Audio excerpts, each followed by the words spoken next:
A healthy diet is not something optional for Muslims. In fact, it is a religious duty which is repeatedly mentioned in the Quran itself, so let us not neglect it.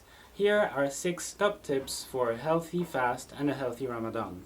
A word of caution though, this guide is intended for the healthy population only, so if you suffer from any medical condition, please consult your GP. Exercise during Ramadan is often neglected. We end up using less energy than usual, and yet we eat just as much as usual, if not more. This results in less energy being used, so more energy being stored, which actually increases fat production. So what can you do to avoid this? During the fast, you can engage in low-intensity exercises, for example, 30 minutes of walking. What matters here is to avoid sweating in order to keep hydrated for the rest of the day. Now, of course, if you're not used to physical activity or if you ever feel faint, just be very careful and stop immediately. After the fast, what you can do is just engage in your usual physical activities, the sports you like, or you can even try new ones. Remember, Ramadan is a great time to pick up new, healthier habits. Another thing to know is that whenever your body burns fat, it also burns a little bit of muscle with it. So exercising will help keep your muscles from shrinking during the month. In Europe, it is recommended to drink at least 1.5 liters of water per day. So how do you drink this amount during the 6 hours when you're not fasting?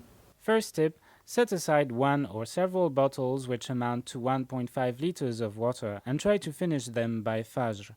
This will help you ensure that you drink 1.5 liters of water per day as a minimum. Other drinks and water within the food will complement this amount.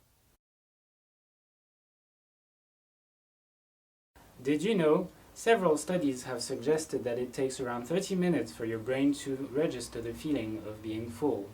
Eating too fast almost always leads to overeating. Remember, if you apply the Sunnah to other aspects of your life, why neglect it in this case? So eat slowly. Pay attention to the signals your stomach sends you, and only eat according to your actual physical hunger. Tip 1. Between each bite, put down your spoon or the food you hold. Wait until you have carefully chewed and swallowed before picking them back up for the next bite. Tip 2. Make sure to allow a few minutes before each dish during a meal. Taking your time gives your stomach time to settle and your brain to accurately measure your level of hunger. Distribute your food intake over at least 3 meals whenever possible. A light iftar meal, and then a proper dinner after Maghrib, and finally a pre-dawn meal for suhoor. Now, if suhoor is not possible for you because you absolutely need to sleep, then at least try to wake up just to drink and then go back to sleep.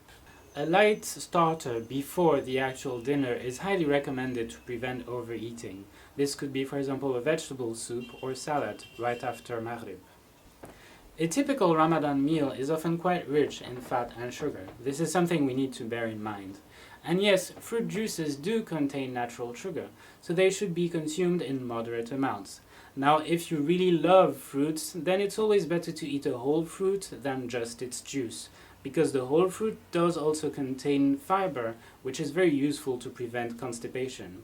Now, other sources of fiber are vegetables, for example. This is why they're very important in your Ramadan diet. And a last thing is to really try to vary the types of food that you have during Ramadan in order to cover all your needs and have as many vitamins and nutrients as possible. And final tip, remember this hadith. There is no worse vessel for the son of Adam to fill than his own stomach. But if he must fill it, then let him allow 1/3 for food, 1/3 for drink, and 1/3 for air.